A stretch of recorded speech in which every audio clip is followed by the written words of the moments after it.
오늘 우리 주신 하나님 말씀은 누가복음 11장 43절부터 54절까지 저와 함께 교독하시겠습니다. 제가 먼저 43절에 있습니다. 화 있을진저 너희 바리새인이여 너희가 회당의 높은 자리와 시장에서 문안받는 것을 기뻐하는도다. 화 있을진저 너희여 너희는 평토장한 무덤 같아서 그 위를 밟는 사람이 알지 못하느니라. 한 율법교사가 예수께 대답하여 이르되 선생님 이렇게 말씀하시니 우리까지 모욕하심이니이다. 이르시되 화 있을진저 또 너희 율법교사여 지게 어려운 짐을 사람에게 지우고 너희는 한 손가락도 이 짐에 대지 않는도다. 화 있을진저 너희는 선지자들의 무덤을 만드는도다. 그들을 죽인 자도 너희 조상들이로다. 이와 같이 그들은 죽이고 너희는 무덤을 만드니 너희가 너희 조상의 행한 일에 증인이 되어 옳게 여기려노다. 그러므로 하나님의 지혜가 일렀으되 내가 선지자와 사도들을 그들에게 보내리니 그 중에서 더러는 죽이며 또 박해하리라 하였느니라. 창세 이후로 흘린 모든 선지자의 피를 이 세대가 담당하되 곧 아벨의 피로부터 제단과 성전 사이에서 죽임을 당한 사갈의 피까지 하리라. 내가 너에게 이르노니 과연 이 세대가 담당하리라. 하였을진저 너희 율법교사여 너희가 지식의 열쇠를 가져가서 너희도 들어가지 않고 또 들어가고자 하는 자도 막았느니라 하시니라. 거기서 나오실 때에 서기관과 바리새인들이 거세게 달려들어 여러 가지 일을 따져 묻고 그 입에서 나오는 말을 책잡고자 하여 노리고 있더라. 아멘. 계속해서 우리가 누가복음 순서에 따라서 보고 있습니다. 오늘은 128번째 시간으로 닫힌 문틈에서 불어오는 산들바람. 제가 웬만하면은 거의 성경 본문 그대로 해서 제목을 갖고 오는데, 그래서 마지막까지 고민했던 제목이 화 있을진저였습니다. 근데 또 죽어보시면서 화 있을진저 이러면은 또는 목사님이 나를 혼내려나 뭐 이렇게 들으실까봐 그 제목을 차마 못 써가지고요 조금 좀 부드럽게 닫힌 문틈으로 불어오는 다른 내용으로 좀 바꿨어요. 여기 계신 몇 분들은 영어 예배, 일부 예배 오신 분들이 좀 있는데 영어 예배 설교랑 한국 예배 설교가 조금씩 다르긴 하는데 오늘은 완전히 다릅니다. 왜냐하면 듣는 청중이 다르기 때문에 오늘은 좀 설교를 한국 예배는 완전히 또 다르게 제가 좀 바꿨어요. 왜냐하면 영어 예배는 주로 이제 설교를 듣는 친구들이 제일 어린 아이들이 12살 그리고 많으면은 이제 40세 요 정도 청중이기 때문에 여기 계신 대부분의 여러분과는 인생의 경험이 다릅니다. 이런 얘기 어떨지 모르지만 여기 계신 많은 분들은 산전수전 공중전 다 겪으셨던 분들이시기 때문에 좀 컨텍스트가 달라요. 그래가지고 오늘 설교는 좀 그렇게 했습니다. 화 있을진저 6번 나옵니다. 오늘 본문에서는 5번 나오는데요, 지난주 42절에 그 첫 번째 화 있을진저가 나왔기 때문에 총 11장에서는 6번 말씀하십니다. 바리새인들 그리고 율법학자들에게 하신 말씀입니다.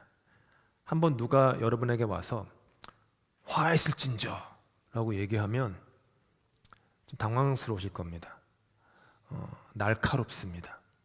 혼내는 것 같습니다. 심판하는 어조로 들립니다. 이번에 설교 이번 주 내내 묵상하면서 정말 그런 걸까? 물론 바리새인들 율법학자들의 그 위선을 지적하는 거에 있어서는 좀 엄하게 꾸짖는 말씀이긴 하지만 그것을 듣는 우리에게 있어서 이게 그냥 혼내는 말일까 하면서 좀 공부를 좀 했습니다. 그랬더니 좀 다르더라고요. 히브리어로 화 있을진저라고 할 때 그 화라는 거는요, 한국에서 여러분 화 있으시죠? 어디 볼까요? 화가 많으신 분이 여기 누구 계신가? 여기 계시네요. 여기도 계시고 화가 많은 사람이 있어요. 어떤 뭐 한의원에게 가면은 속에 불이 있다 뭐 이렇게 좋게 해석을 하시는데 화, 불이죠. 근데 히브리어로 화는 그게 아닙니다. 히브리어로 화는 애통함입니다. 비통함입니다. 그럼 감탄사예요. 화면에 보시는 헬라어 우아이라고 하는 화는 누군가의 고통과 상실을 바라보면서 터져나오는 탄식입니다. 이렇게 하는, 특별히 이렇게 너무 고통이 심하면 나의 그 고통의 상태를 정확하게 어떤 단어를 들어서 설명하기 어렵습니다. 만약 여러분이 겪는 고통과 애통을 문장으로 쓸 수 있고 말로 표현할 수 있으면요, 그건 괜찮은 거예요. 그 정도는. 근데 정말로 고통이 심하면 설명이 안 됩니다. 정의가 내려지지 않습니다. 그런 표현이에요. 이런 뜻이죠. 근데 여기서 공통점은 예수님께서 말씀하시는 6가지의 그 공통점, 오늘은 5가지만 볼 텐데, 마음이 딱딱하게 굳은 사람들을 향한 애통함입니다. 마음이 차가운 사람들을 향한 비통함입니다. 따라서 예수님께서 화 있을진저라고 하는 그 탄식은 다른 사람이 아닌 나를 향한 예수님의 애절한 탄식입니다. 다친 마음이에요. 본문에 나오는 첫 번째 화 있을진저는 인정받고 싶은 욕망으로 인해서 다친 마음입니다. 회당의 높은 자리, 그러니까 이 자리예요. 여기 바로 제가 서 있는 이 자리. 회당의 높은 자리는 사람들에게 보이는 자리여서 그 높은 자리에 올라가기를 좋아하는 사람들. 시장에 가서는 수많은 사람들을 만나잖아요. 뭐 서로 자기 집에 숫자도 아는 사이들일 텐데, 그때 누구님 하면서 인사받기를 좋아하는 그 체면, 거기를 아주 소중하게 생각하는 바리새인들의 모습을 말씀하신 겁니다. 인정받지 못하면 마음이 상처가 되는 것. 하나님을 인정하는 것보다는 내가 인정받기 원하는 것. 이런 거예요. 가장 흔하게 벌어지는 일이, 교회에서는 최대한 노력을 기울이지만 정말로 의도함이 없이 실수로 수고한 분들의 이름이 주보에 안 나갈 때가 있어요. 못 나갈 때가 있어요. 그럼 내 이름이 거기에 빠졌다. 그러면 이제 막 올라오는 게 있으신 분이 있고 없으신 분이 있어요. 올라오는 게 있다. 그러면 이런 경우에요. 내 이름이 빠졌어? 내가 수고한 거를 인정하지 않네? 뭐 이런 거, 그런 생각들인 거죠. 그 다음은 겉은 괜찮은데 속은 죽어서 부패해지고 썩어 문드러진 마음입니다. 겉은 괜찮아요. 유대의 율법에 따라서 무덤은 부정한 곳입니다. 유대인들은 지금도 그런지는 모르지만 죽은 시체나 시신을 만지면 7일 동안 부정하다라는 것이 율법이었어요. 그러니까 만지면 안 돼요. 만지면 안 돼요. 그래서 무덤에는 언제나 표시를 해서 그 무덤을 행여나 실수로라도 밟아서 자신의 몸이 종교적으로 부정하지 않게끔 돌아가라는 표식이 있어야 됩니다. 근데 오늘 본문에 보니까 평토장한 무덤, 즉 그냥 표시가 없는 평지, 거기다가 표시도 두지 않고서 사람들이 걸려 넘어지게끔 하는구나 라는 거예요. 겉은, 그리고 그 바리새인들 너희들이 그렇다라는 거죠. 겉은 정결하고 깨끗하고 곱게 차려입고 하지만 속은 썩어 있구나. 속은 마치 무덤 안에 있었던 나사로처럼 시체 썩는 냄새가 나는구나. 그러면서 그렇게 마음이 닫혀진 삶이에요. 이제 이게 교회 오면은 다들 최대한 예쁘게 차려입고 오시잖아요. 저도 이제 양복 입고 오는데 이 겉모습에 속으면 안 되는 거죠. 겉은 괜찮은 것 같은데 솔직히 속은 안 그렇잖아요. 지금도 제 설교를 얼마나 집중하시는지 모르지만 속에는 지금도 잠깐 사이에 여러 군데 다녀오셨을걸요. 집에 있는 냉장고에도 한번 찾아가셨을 거고, 자녀 문제, 남편, 아내, 혹은 뭐 교회에서 상처받은 거 등등등 수많은 생각들이, 오만한 생각들이 요 5분 동안에 돌아가셨을 거예요. 겉은 이렇게 듣지만 이런 거죠. 이때 마음이 찔린 율법 교사가 왜 우리를 모욕합니까? 라고 예수님께 따집니다. 그래서 예수님이 또 이제 화했을 진짜 율법 교사한테 또 나가요. 나머지 3번이. 그게 뭐냐면 말만 앞세우면서 남에게 짐을 지우는 그런 위선. 모세 율법이 있었는데 율법학자들은 그 율법으로 충분치 않다 해서 what if? 이러면 어떡하지? 라는 수많은 가정들을 감안하여서 613개에 달하는 별칙 조항을 만들었습니다. 그래서 막 사람들에게 부과를 한 거예요. 별칙 조항. 안식일을 거룩하게 지켜라. That's it. 근데 어떻게 거룩하게 지키는 거예요? 그러다가 물건을 드는 무게에 대한 율법을 만들어요. 10kg까지 주일에 물건을 들면은 안식일을 범하는 건 아니지만 11kg부터는 당신 안식일을 범한 거야. 얼만큼 걸어야 됩니까? 1km까지는 괜찮다. 교회까지 걸어가는 거리가 1km니까. 근데 1km하고 1m라도 더 가면 율법을 범한 거다. 이런 식으로 613개를 만든 거예요. 그러면서 사실은 근데 자기들은 지키지도 않으면서 사람들에게 막 짐을 지운 거죠. 그 다음은 과거에 함몰된 겁니다. 과거에 함몰된 채 현재에는 닫혀진 마음에 대한 거예요. 순교당한 수많은 선지자들이 있는데 그들의 무덤을 만든 겁니다. 비석을 세운 겁니다. 그들을 기념하는 겁니다. 그러면서 선지자들을 무고하게 죽였던 과거의 죄책감을 더는 겁니다. 기념비를 세워서. 그러면서 이렇게 속으로 생각하는 거예요. 만약 그때의 선지자가 지금 내 시대에 살았더라면 우리는 그의 말을 들었을 거야 라고 생각해요. 근데 예수님은 위선이다라는 거죠. 죽은 선지자들은 좋아하면서 살아있는 선지자는 싫어하는 것. 죽은 사람이 남긴 말은 들으면서 살아있는 사람이 와서 말하는 것은 기분 나쁜 것.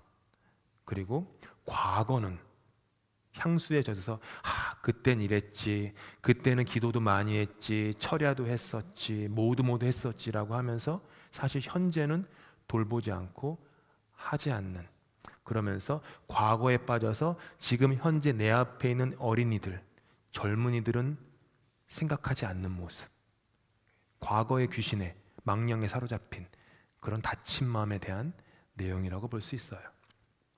마지막 경우는 사람들이 하나님께 나아가는 길을 어렵게 만드는 다친 마음입니다. 이런 거예요. 율법학자는 법학자잖아요. 법학자. 그래서 법학자들이 좋아하는 게 뭘까요? 시험 보는 걸 좋아해요. 그래서 교회는 집이어야 하는데 자꾸 교회를 찾아오는 특별히 초보 순례자들에게 시험지를 내미는 거예요. 이렇다 저렇다 자꾸 짐을 지우는 거죠.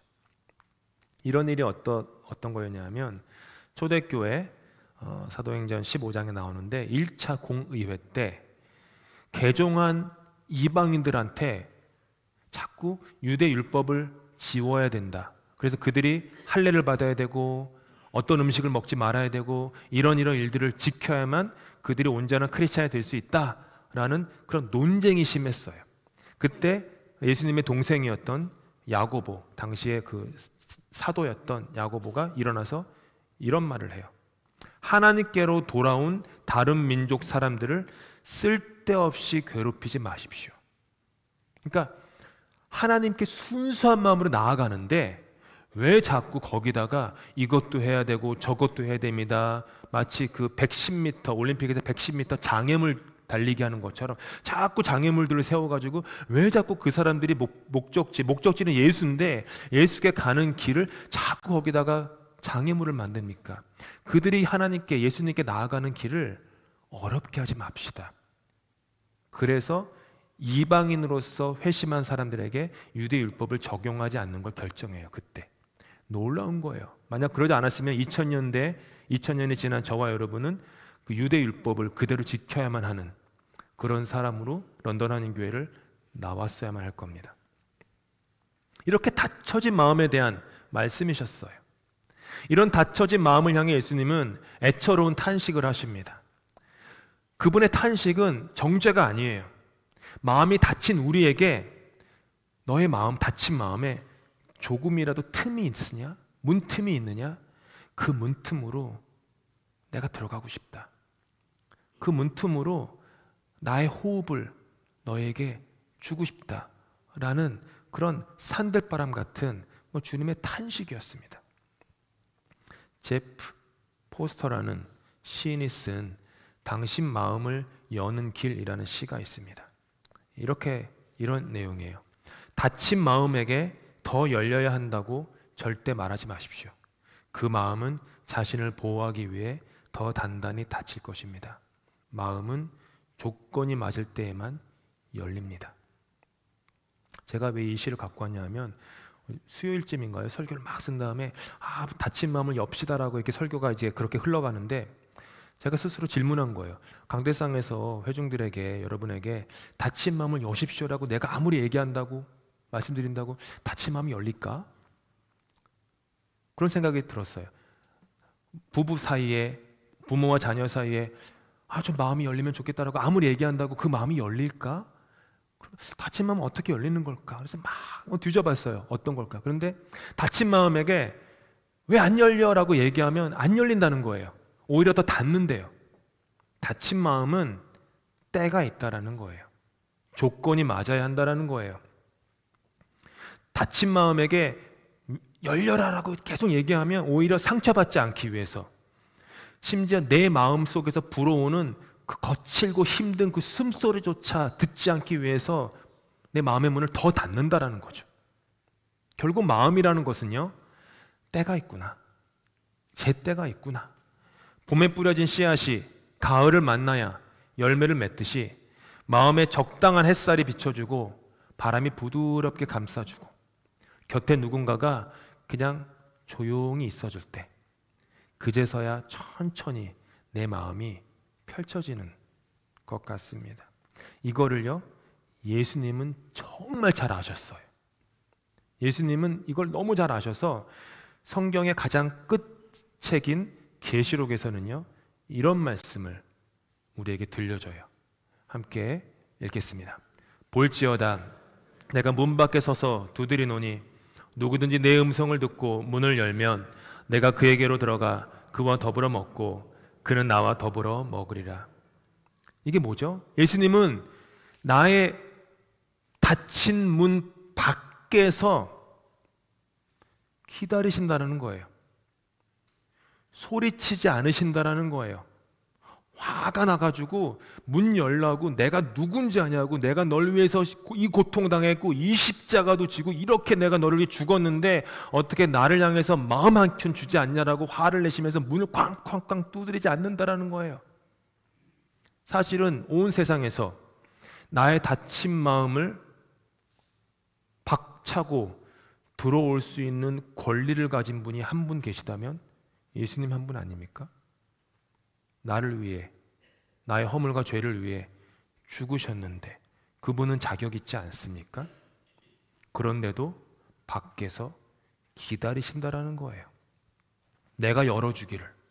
오늘이 아니면 내일, 올해가 아니면 내년, 40대가 아니면 50대, 살아있을 때가 아니면 죽기 전 바로 그 순간에라도 마음 문을 열어주기를 기다리고 계신다라는 거예요. 그분이 우리는 부모로서, 저는 안 그래봤지만 부모로서 이렇게 막 자녀에 대해서 화가 나면 확 문을 열기도 하잖아요. 왜 엄마 아빠한테 그래서 쾅 문을 열기도 하고.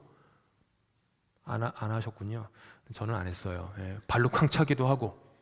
그러면서 막 너무 프러스트레이션 되니까 들어가잖아요.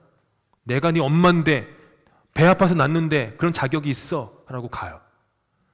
예수님은 안 그러세요. 그냥 기다리세요. 하염없이 조용히 나의 마음이 그분을 향해 조금만 더 열어지기를, 그래서 나의 그 작은 문틈으로 들어와서 나와 함께 마주보고 싶어서, 나와 함께 앉아서 성경에 써있는 것처럼 함께 식사를 하고 싶어서, 그렇게 함께 놀고 싶어서 기다리신다라는 거예요. 그렇게 산들바람처럼 우리의 작은 마음의 틈으로 주님은 들어오기를 기다리십니다. 그런데 우리의 인생이 이렇게 잔잔한 물가, 쉴만한 초장 같지 않을 때가 있습니다. 산들바람이 문틈으로 스며들어오는 이렇게 좀 목가적인, 그나마 목가적이죠. 목가적인 인생의 때가 있지만 또 때로는 문짝이 떨어져 나갈 것만 같은 광풍을 정면으로 맞닥뜨려야만 하는 때도 있습니다. 때로는 그렇게 광풍을 정면으로 맞아 무너진 채 저 인생의 바닥에서 아프게 뒹굴고 있는 내 인생 가운데에 처해서만 비로소 열리는 마음의 문이 또 있습니다. PIA에서 백인 목회를 할 때 겨울만 되면요 광풍이 불어요. PIA는 바람이 많습니다. 어느 겨울 불었던 광풍은 저희 집 앞 마당에 있는 큰 나무를 뿌리째 뽑았습니다. 그 나무가 얼마나 컸냐 하면요 우리 교회 잔디밭에 있는 큰 나무 정도예요. 그것보다 조금 작았나? 이렇게 몇 사람이 감을 수 없을 정도의 큰 나무인데 얼마나 바람이 셌으면 나무가 뿌리째 뽑혔어요. 다행히 집으로 덮치진 않았죠. 캐나다 동부 해안에 부는 이 미친 것과 같은 광풍이 이름이 있어요. 모르실 거예요. 노르이스터라고 불러요. 캐나다 그 헬리팩스나 메리타임 쪽에 사는 분들은 다 아는 바람 이름이에요. 노르이스터. 겨울 북동풍이라고 불립니다. 이해되시죠? 노르이스트, 노르이스터 이렇게 되는 거예요. 그리고 이 광풍이 사도행전 26장에 나오는 유라굴로 광풍이에요. 유라굴로 처음 들어보시는 이름일 텐데 유로스가 동쪽이라는 뜻이고요. 아퀼로가 북쪽이라는 뜻이에요. 동북풍 결 바꿔서 북동풍. 유라굴로는 말 그대로 겨울에 부는 아주 거센 북동풍입니다. 노년의 바울이 가이사랴에서 로마로 압송되는 중이었습니다. 이집트의 곡창지대에서 생산되는 곡물을 나르는 알렉산드리아라는 곡물 운반선이 바울을 호송하는 로마 군인들을 포함한 276명의 사람들을 태우고 항해를 하고 있습니다. 이때가 서기 59년 10월 5일경으로 추측됩니다. 우여곡절 끝에 바울을 태운 배는 현재 그리스에서 가장 큰 섬인 크레타 섬에 있는 미항은 영어로 페어헤이븐, 미항을 출발해서 베닉스가 영어로 피닉스예요. 미국에 있는 피닉스로 향하고 있습니다. 이때 유라굴로 광풍이 섬 쪽에서부터 몰아칩니다. 배를 덮칩니다. 방향을 조절할 수 없는 상태에서 배가 정신없이 표류하기 시작하는 거예요. 애쓰고 어떻게든 살아보려고 노력하던 선원들과 선장은 결국 광풍 앞에 모든 것을 포기하고 다 체념합니다. 갑판 위에 있는 모든 수화물을 바다로 버립니다. 심지어 배에 있는 조절하는 모든 장비들조차도 다 버립니다. 이집트 곡창지에서 갖고 온 수화물, 그 귀한 돈들을 다 버립니다. 수일이 지나도 광풍이 잠잠해지지 않습니다. 수일 동안 밤하늘에 해와 달과 별을 한 번도 보지 못합니다. 심지어 너무 풍랑이 심하니까 한 끼도 식사를 하지 못합니다. 그래서 275명은 더 이상 살아갈 소망을 잃고 죽기만을 기다리고 있습니다. 이때 단 한 사람, 바울이 그들 가운데 일어나 이렇게 소리칩니다. 그러나 이제 나는 여러분에게 권합니다. 기운을 내십시오. 이 배만 이룰 뿐 여러분 가운데 한 사람도 목숨을 잃지는 않을 것입니다. 이렇게 말한 근거는 그 유라굴로 광풍 가운데에서 전날 밤에 천사가 바울에게 찾아와 하나님의 말씀을 전달해 주었기 때문입니다. 그 말씀은 24절에 있어요. 바울아, 두려워하지 말아라. 너는 반드시 황제, 즉 로마에 있는 황제 앞에 서야 한다. 보아라, 하나님께서는 너와 함께 타고 가는 모든 사람의 안전을 너에게 맡겨주셨다. 이 말씀을 받은 거예요. 바울이 마지막으로 가야 할 곳은 로마였기 때문에 내가 내 인생의 마지막 호흡이 끝날 곳 로마, 내 마지막 피 한 방울을 흘릴 곳, 내 궁극적 데스티니, 그 로마를 가기 위해서라면 지금 경험하고 있는 유라굴로의 광풍조차도 나를 향하신 하나님의 뜻을 가로막을 수 없다라는 하나님의 말씀이었어요. 바울은 이때 소망을 얻습니다. 그렇구나. 이 미친 듯한 유라굴로 광풍 때문에 모든 소망을 잃고 정말 주님 그냥 저 죽습니다. 그냥 죽게 내버려 두십시오. 엘리야처럼 로데나무 아래에서 저 못하겠어요. 더 이상 못하겠습니다, 주님. 그냥 죽여주십시오, 주님. 이렇게 말했던 그런 바울에게도 주님이 찾아가셔서 아니다. 네 삶은 여기가 끝이 아니다. 내가 말하지 않았니? 너는 로마에 가야 된다. 네 삶은 거기서 끝날 것이다. 겁먹지 말아라. 내가 거기까지 너를 인도하겠다. 그리고 너 덕분에, 너 때문에 나머지 275명을 내가 다 살려주겠다. 이 얘기를 하시는 거예요. 그래서 바울은 소망을 잃은 이들에게 다음 절에서 이렇게 격려해요. 그러므로 여러분 힘을 내십시오. 나는 하나님께서 나에게 말씀하신 그대로 되리라고 믿습니다. 말씀 하나가 유라굴로 광풍보다 더 강한 생명의 바람이 되어 우리를 붙듭니다. 우리가 우리의 다친 마음의 문틈으로 산들바람처럼 찾아오는 주의 말씀이 있어요. 하지만 때로는 유라굴로 광풍이 말 그대로 미치도록 불어올 때도 있습니다. 건강이 무너지고 관계는 깨지고 사업은 망할 것만 같고 부모로서 내 자식을 어찌해 볼 수도 없이 엇나가는 자식의 모습을 보면서 그 광풍 앞에서 부모로서 아무것도 할 수 없는 그런 절망감, 밤하늘의 해와 밤하늘의 달과 별도 보지 못하는 아무런 희망도 없는 그런 인생을 겪을 때도 있습니다. 내가 노력한다고 될 것 같지 않고 힘쓴다고 나아질 것 같지 않고 내 인생이 그냥 여기서 한 발짝도 더 나아가는 것 같지 않은 그런 인생의 절박함 속에 나의 삶을 그냥 놓고만 싶은 그럴 때가 있습니다. 더 이상 나의 힘으로 항해할 수 없어서 점차 체념하며 그냥 인생이 끌려가는 대로 그냥 맞으면 맞는 대로 그냥 가야지라고 떠밀려 갈 때가 있습니다. 두려움에 너무나도 시달려서 붙잡고 있던 것도 다 내던지는 그런 때가 있습니다. 결국에는 살아남으리라는 소망도 다 잃어버리는 때가 있습니다. 그런데 그 광풍 가운데 들리는 주의 말씀이 있습니다. 두려워하지 말아라. 내가 너와 함께한다. 너에게는 너만이 완성할 삶이 있다. 너만이 걸어가야 할 너의 길이 있다. 너는 너의 로마로 가야 한다. 네가 로마로 가서 그 사명을 다 마치기 전까지 나는 너를 절대 놓지 않을 것이다. 사람의 말 혹은 내 말, 다른 이의 말, 심지어 여기 서 있는 목사의 말에도 한계가 있습니다. 하지만 하나님의 말씀은 다릅니다. 때로는 볼지어다 내가 문 밖에 서서 두드리노니라는 산들바람 같은 한마디 말씀이 나의 다친 마음의 문틈으로 들어와 나의 상처 입은 마음을 어루만지시기도 합니다.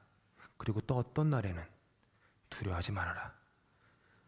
너는 반드시 네가 서야 할 곳에 서야 한다라는 그 말씀 한 줄이 광풍 속을 항해하는 내 삶의 닻이 되어줄 때도 있습니다.